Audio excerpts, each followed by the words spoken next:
always a pleasure to see you. Surprisingly, little customers today, it seems. Ah, yes, the purge. I assumed.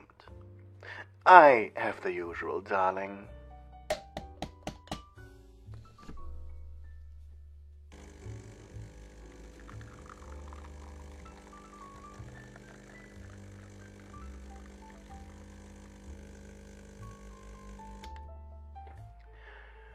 Lovely, darling. You certainly make the best coffee this side of hell. The smell alone is enchanting. What I have been up to? Let's see. I invested into a small establishment. Such a darling little hotel where sinners go to get redeemed. The Has-Been Hotel, my idea. The name, I mean. And don't worry, not because I actually believe in it. It's just fun seeing people's dreams shatter on their own, even with help such as mine. It brings me joy. And, as you know, I have reached a point in my unlife where things that don't bring me joy, I simply kill.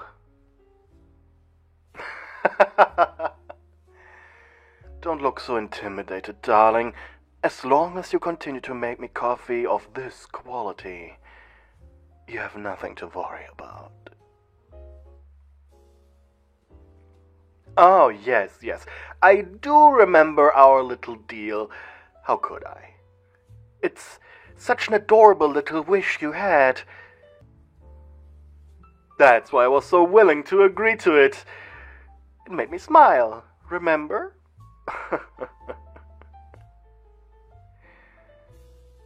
I didn't come by for 7 years, huh? Oh, I didn't come by for 7 years? Figure. I thought I missed something. In that case, I'm even more glad you remembered, darling, and survived all of those purges. But as you wish, one little story told by me. Just for your ears. Let's see. Our story begins in a kingdom cloaked in shadows, where power and cunning reigned supreme. There lived a noble woman of such uttermost beauty, she enchanted the righteous. The now queen was death.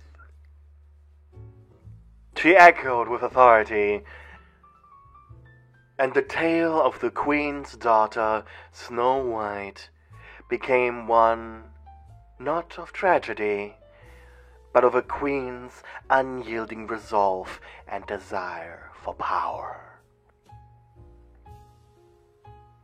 One day, after the daughter became of age, the queen peered into her enchanted mirror, believing that the reflection of her formidable beauty remained yet unmatched. But as it whispered of Snow White's allure, hers were nothing more than fleeting murmurs. And it happened as such that the queen's vanity transformed into a weapon, and the mirror, now a loyal servant, sang praises only to her. Jealousy, like a slumbering serpent, was kept at bay by the queen's calculated machinations. Snow White, with her youthful beauty, was perceived not as a rival, but as an opportunity. The queen, ever the mastermind, decided to weave a different tale into existence. One where her supremacy was undisputed, unmatched, and ever so powerful. The child, after all, wasn't even hers, but a result from the king's first marriage. And as such, she called forth a huntsman, a trusted agent. He was to be dispatched with a deceptive task. Instead of ending Snow White's life, he was instructed to lead her into a forsaken corner of the forest, far, far from the king's watchful gaze. There, Snow White cursed ever to wander aimlessly, ensnared by illusions that played tricks on her senses. With a malevolent gleam in her eyes, the queen crafted a potion, an elixir that would bring a semblance of sleep to Snow White's senses, a sleep that mimicked death, but left her teetering on the brink of consciousness, should the little worm ever be of use to her in the future. Perhaps, once she was old and frail, her mind could find refuge in her tiny, delicate body. And yet again, her loyal minion was dispatched. With the huntsman, merely a puppet in the queen's grand design, he returned to the castle, his hands stayed with the sin he had just committed against the king and country. And so the mirror under the queen's command reflected a kingdom ignorant of Snow White's true fate, but most importantly, beauty, leaving only her beloved king, who, after the disappearance of his beloved daughter, the man fell into a deep depression. Spirit broken, he felt responsible for his child, and in his responsibility he failed. He failed to protect her. With an iron fist, he appointed his men, including the foul huntsman, to look for the girl, or at the least, her rotten remains. And so it was that the queen instructed him to cut off a piece of the girl's cloths and drench it in his blood. A lie must be told, and he were to pay the toll for it.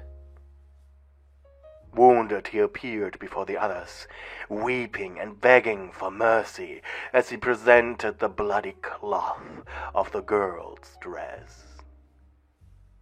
To the king he told the tale of a bear, his teeth covered in the torn-apart clothes and viscera of the child.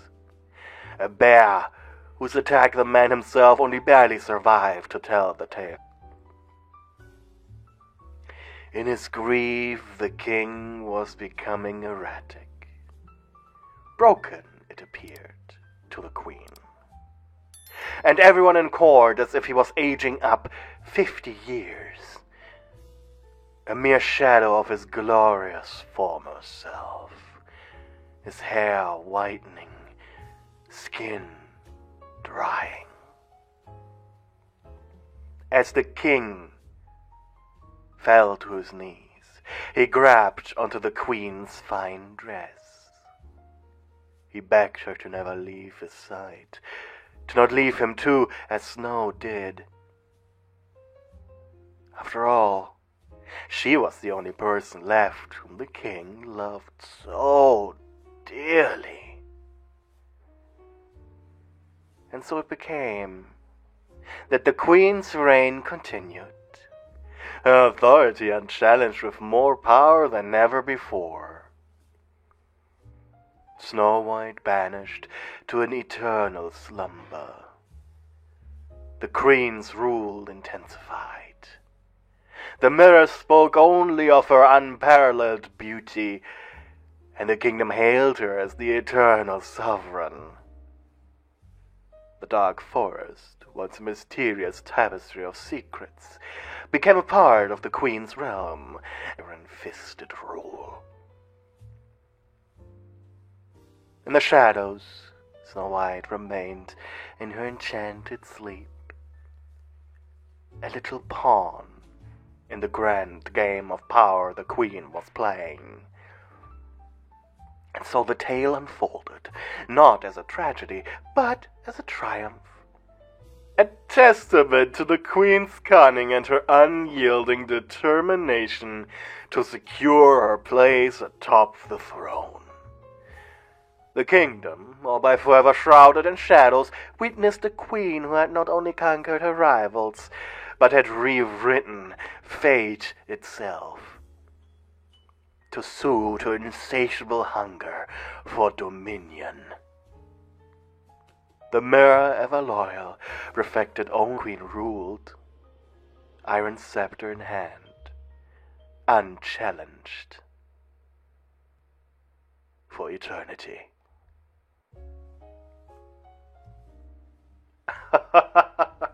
Look at that enchanted face of yours, my darling. You must have really liked my story. You missed my stories? Oh. Your little smile is truly a gift fit for a king. I truly wish I had your soul. Then I could see it every day and sample this delicious coffee. What are you suggesting, darling? Are you certain? This would be a deal where I definitely get more than... Oh, you mean a deal in a more common sense sort of way. I understand. But yes, it makes complete sense. The hotel would be so much more lively and accommodating for tastes such as mine if you moved in. Very well, then. Oh, and don't worry. I know Charlie will be all for it. After all, coffee is the less sinful sister of booze. And Angel doesn't disregard your idea. Just don't go trying to redeem yourself. Otherwise, I'd need to partake on a path of redemption myself, just to taste more of your divine coffee. Please pardon the pun. But like that would ever happen anyways. As always, darling, you were just divine company. I shall soon be returning with another story, and most certainly the confirmation of your check-in. Stay tuned.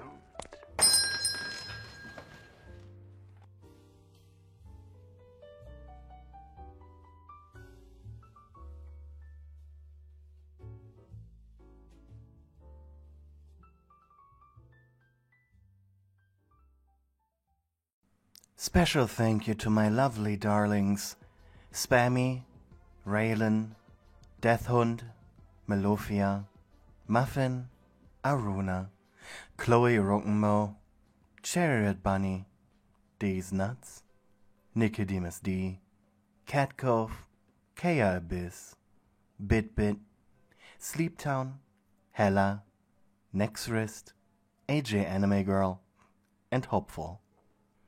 Thank you, my darlings, for your continued support. It's very much appreciated.